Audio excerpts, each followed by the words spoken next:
நம்ம இன்றைக்கி தேங்காய் பர்பி எப்படி ஈஸியாக பண்ணுறதுன்னு உங்களுக்கு சொல்லிக் கொடுக்குறேன். நீங்கள் தேங்காய் கணக்கெலாம் வச்சுக்கிறாதீங்க. எவ்வளோ தேங்காய் வேணுமோ எந்த ஒரு மெஷர்மெண்ட்டில் எடுத்துக்கோங்க. நான் இப்போ வந்து இந்த தேங்காய் எடுத்துருக்கிறேன். ஒரு பாத்திரத்தை நிறைய நான் தேங்காய் எடுத்துருக்கிறேன். இந்த பாத்திரத்துலையே 3/4 பாத்திரம் நம்ம வந்து ஜீனி போடணும். அதுதான் மெஷர்மெண்ட்டு. தேங்காய் கணக்கெலாம் வச்சுக்கிறக்கூடாது. ஏன்னா சில தேங்காய் வந்து நிறைய பூ வரும், சில வராது. அதனால் நீங்கள் எதில் அளக்குறீங்களோ தேங்காய் பூ தான் திருகிட்டு தான் நம்ம வந்து அந்த அளவு எடுக்கணும். அது எந்த அளவு எடுக்கிறோமோ அந்த அளவில் வந்து நம்ம ஜீனி 3/4 பங்கு ஜீனி எடுத்துக்கிறோம். தேங்காய் எடுத்தால் இந்த பாத்திரத்துலையே நம்ம ஜீனி எடுத்துக்கிடுவோம். ஒரு 3/4 பங்கு ஜீனி எடுத்துக்கிடுவோம். வந்து நல்ல ஒரு ப்ரெஷர் பேன் எடுத்துக்குவோம். நல்ல அடிகனமான ஒரு பாத்திரம் எடுத்துக்குவோம். அதில் வந்து நம்ம ஜீனியை போட்டுட்டு கொஞ்சமாக தண்ணி ஊற்றிக்கிடுவோம். 1 டம்ளர் தண்ணி ஊற்றிக்கிடுவோம். இது சீக்கிரம் பிடிச்சிரும். பிடிக்காமல் இருக்கிறது நல்லா கிண்டி விட்டுக்கிட்டே இருக்கணும்.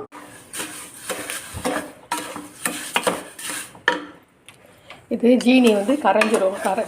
நீங்கள் கரைஞ்சாலும் சரி கரையாட்டினாலும் சரி, இந்த ஜீனி வந்து இந்த தேங்காய் பூவில் 1 பங்குன்னு ஜீனி வந்து 3/4 பங்கு இதில் போட்டுட்டு நீங்கள் ரொம்ப நேரம்லாம் உட்காந்து பாகுலாம் நீங்கள் காய்ச்ச வேண்டாம். இதிலையே வந்து நீங்கள் வந்து தேங்காயை போட்டுருங்க. திருகுன தேங்காயை அந்த ஜீனியிலையே போட்டுருங்க.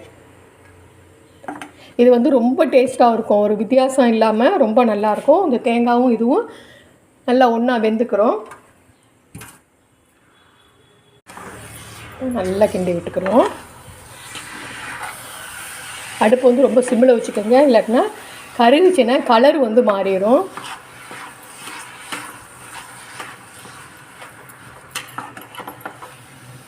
கொஞ்சம் கிண்டி விட்டு அப்பப்போ கொஞ்சம் கொஞ்சம் கிண்டி விட்டுக்கிட்டே இருக்கணும்.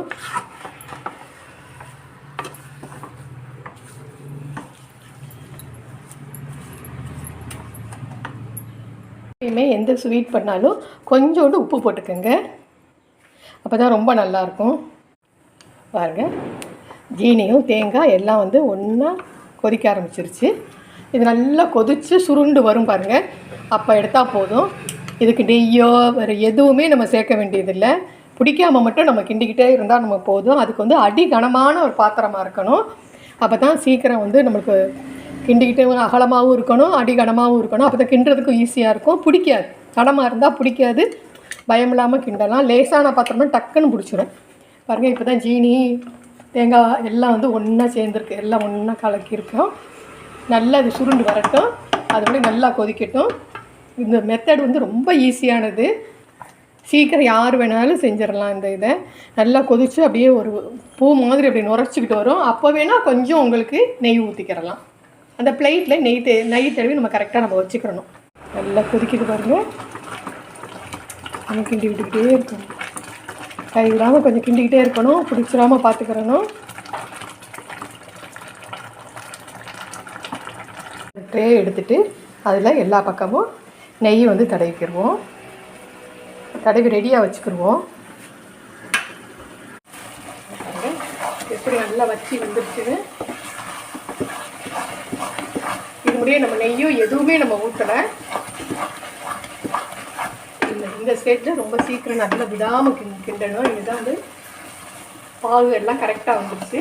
வந்து வெந்து நல்லா ஒழுங்காக உருண்டையாக வர மாதிரி இந்த ஒட்டாமல் இப்படி வருது பாருங்களேன். ஓரத்தில் எல்லாம் இதாகுது. இன்னும் கொஞ்சம் நேரம் தான்.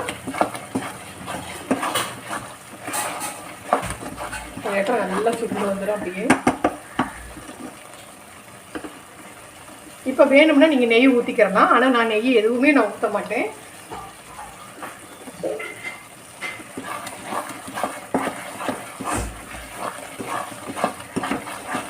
கிண்டிக்கிட்டே இருக்கணும். கை விடாமல் கிண்டிக்கிட்டே இருக்கணும். வெட்டம் பிடிச்சிரும்.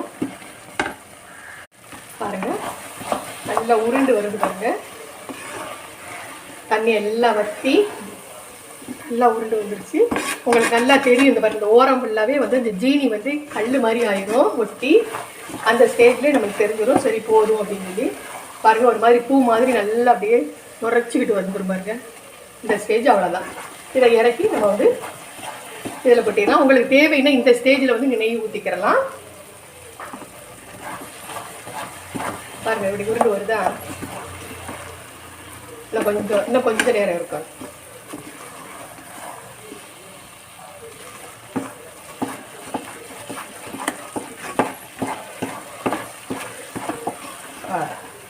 நம்ம எடுத்து நம்ம இப்போ வந்து இந்த பாத்திரத்தில் ஊற்றிடுவோம். இப்போ இதில் எடுத்து எல்லாத்தையும் கொட்டிடுவோம். அடுப்பு அமர்த்திடணும். அப்படி நல்லா எப்படி உழுகுது பாருங்கள். இப்படி உழுகணும். படிப்பாக உழுந்துச்சுன்னா கரெக்டாக ஆயிடுச்சுன்னு அர்த்தம். இதை எப்படி நீங்கள் வந்து எவ்வளோ இதுக்கு கனமாக வேணுமோ அந்த அளவுக்கு நம்ம இது பண்ணி விட்டுக்குருவோம், அப்ளை பண்ணிடுவோம். இப்போ நல்லா கொட்டி நல்லா ஒரே அளவுக்கு நல்லா பரப்பி விட்டுக்கலாம். பாகுலாம் வைக்கணும்லாம் கஷ்டமெல்லாம் பட வேண்டாம். இதே மாதிரி போட்டுக்கோங்க. தேங்காய் திருகிட்டு அளவு எடுங்க, தேங்காய் அளவு எடுக்காதீங்க.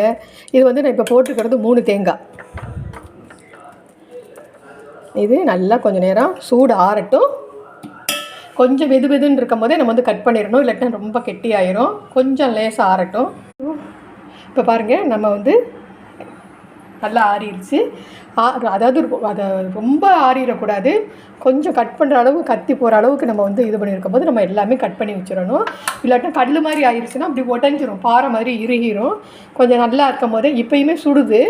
இந்த கொஞ்சம் சுடுற அளவுக்கு இருக்கிற, கொஞ்சம் கை வைக்கிற அளவுக்கு இருக்கிற பதத்தில் நம்ம கட் பண்ணிடணும் எல்லாத்தையும். இது நல்லா ஆறுனதுக்கப்புறம் நம்ம தட்டிடுவோம். பாருங்கள், இப்போது நல்லா காஞ்சிருச்சு. நம்ம எடுக்கலாம் பருப்பியை.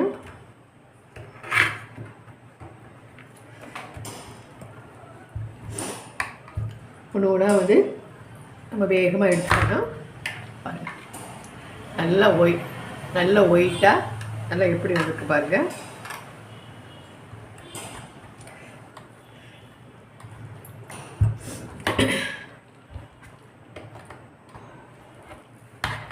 இதை எல்லாத்தையும் ஒன்று எடுத்து நம்ம பாக்ஸில் வந்து நம்ம போட்டு வச்சுக்கிற வேண்டியதுதான்.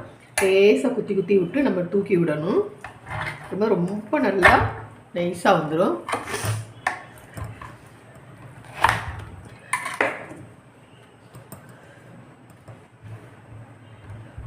இதே மாதிரி சூப்பராக இருக்க பாருங்கள். எல்லாம் நல்ல உழுக்கு சாஃப்டாக இருக்கும். நம்ம நெய்யை வந்து ஒன்றுமே ஊற்றலை. உழுக்க பாருங்கள், நல்லா உள்ளுக்குள்ளேயும் நல்லா ஒயிட்டாக நல்லாயிருக்கும். நம்ம நெய்யே ஊற்றவே இல்லை, ஒன்றுமே பிளேட்டில் தடவுனதோடு சரி. இதே மாதிரி நீங்களும் செஞ்சு பாருங்கள். இப்போ நம்ம அழகாக தேங்காய் பருப்பி நல்லா செஞ்சாச்சு. இதே மாதிரி நீங்களும் செஞ்சு பாருங்கள். சப்ஸ்கிரைப் பண்ணுங்கள். நிறையா பார்க்குறீங்க, கமெண்ட் கொடுங்க. சப்ஸ்கிரைப் பண்ணிவிட்டு கமெண்ட் கொடுங்க. முக்கியமாக இது ரொம்ப ஈஸி. இது உங்கள் ஃப்ரெண்டுகளுக்கெல்லாம் ஷேர் பண்ணுங்கள். தேங்க்யூ. பாய்.